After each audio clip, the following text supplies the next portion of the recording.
सबसे पहले आप सब जो इस चुनावी सभा में शामिल हुए हैं, धूप को बर्दाश्त करते हुए मैं आप सब लोगों को हृदय से धन्यवाद देता हूं और आपका हार्दिक अभिनंदन करता हूं। आज चुनाव प्रचार का आखिरी दिन है। आप जानते हैं कोरोना का प्रभाव पूरे दुनिया में फैला हुआ है और उसी बीच में चुनाव के कारण चुनाव अभियान का कम समय चुनाव आयोग ने निर्धारित किया। पहले काफी समय मिलता था, हम लोग सब जगह पहुंच जाते थे। इस बार चाह कर भी हर जगह पहुंचना संभव नहीं है, लेकिन इसमें भी पुनः आपके बीच और कटिहार क्षेत्र में आने का मौका मिला। मुझे बहुत खुशी है, मैं इस धरती का नमन करता हूं। और आप जानते हैं कि हम लोगों के उम्मीदवार, हम लोगों के पुराने साथी और सक्रिय काम करने वाले भाई तारकिशोर प्रसाद जी को देखिए, ये हमेशा अपने क्षेत्र का, जिले का, सबके विकास के लिए हमेशा सजग रहे हैं।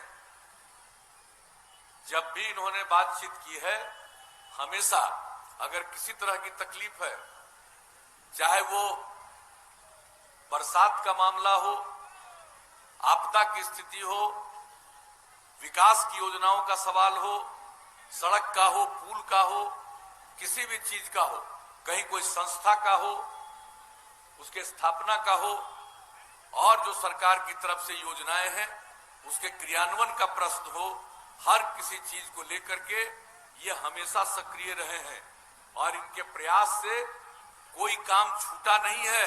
ये एक एक चीज के लिए सक्रिय रहे, हम ये आपको बताने आए।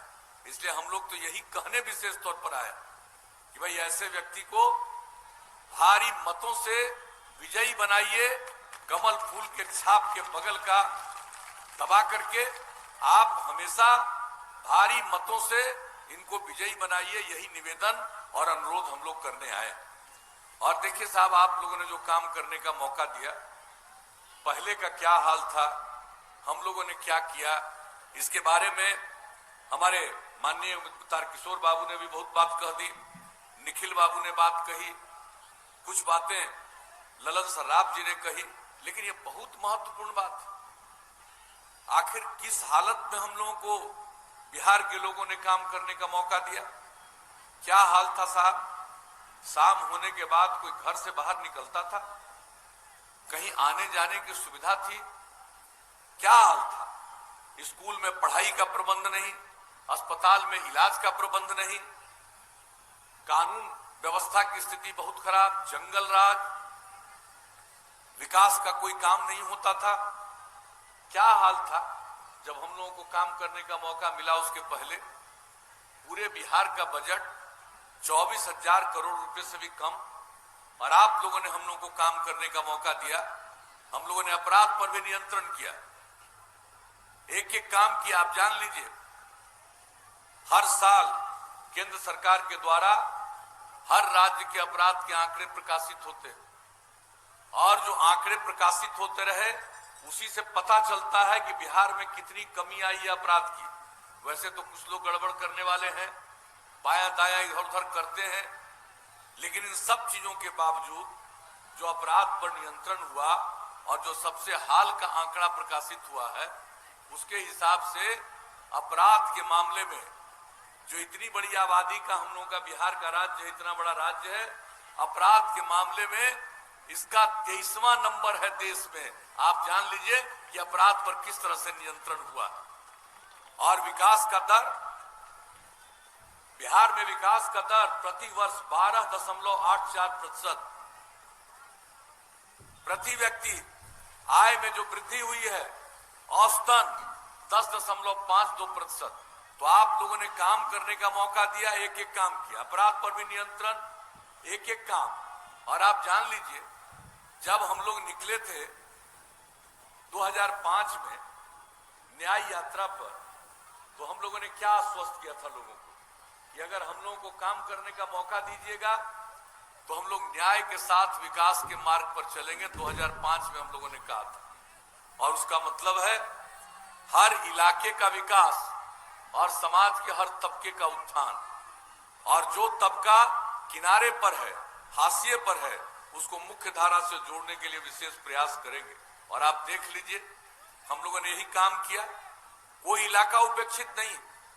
और आप जरा देख लीजिए, पहले कभी लोग, जो बाढ़ आता था, जो नुकसान होता था, उसके बारे में कभी कुछ करते थे लोग? और हम लोगों ने एक एक चीज के बारे में, आपदा प्रबंधन के बारे में, और जान लीजिए 2007 से ही जिस तरह से हम लोगों ने आपदा प्रबंधन के लिए काम किया और एक एक चीज के लिए नियम बनाया, कहीं कुछ होता है उसके लिए तत्काल कार्रवाई करते हैं। और कौन साल साहब यहाँ पर आता है और हम यहाँ स्थिति को देखने के लिए नहीं आते हैं? एक एक चीज करने का, जो कुछ भी नुकसान होता है उसको ठीक करने के लिए हम लोग सारा प्रयास करते हैं।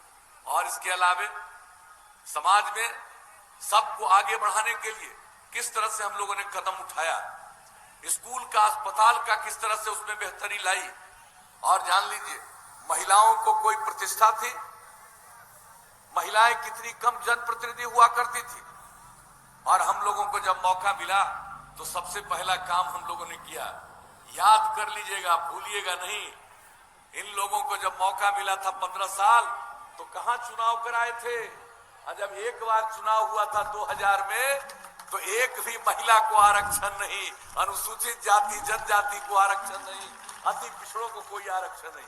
जब हम लोगों को मौका मिला तो हम लोगों ने महिलाओं को 50% का आरक्षण दिया जनप्रतिनिधित्व में, पंचायती राज संस्थाओं में, नगर निकायों में, और अनुसूचित जाति 16%, अनुसूचित जनजाति 1% और अति पिछड़े वर्ग को 20%। सब लोगों को कितना अवसर मिला? 3 बार चुनाव हो चुका है। अब कितनी बड़ी संख्या में महिलाएं और अन्य लोग जनप्रतिनिधि के रूप में काम कर रहे हैं। लोग पहले महिलाओं के महत्व को नहीं समझते थे। और एक बात जान लीजिए, हम शुरू से कहते हैं, जब तक समाज का विकास करना है तो पुरुष के साथ साथ अगर महिलाओं को सक्रिय नहीं किया जाएगा, उनको अवसर नहीं दिया जाएगा, हम उनको प्रतिष्ठा नहीं देंगे, तो समाज आगे नहीं बढ़ेगा। इसलिए बिहार पहला राज्य है जहां महिलाओं को 50% का आरक्षण देकर के कितना जनप्रतिनिधि बनाया।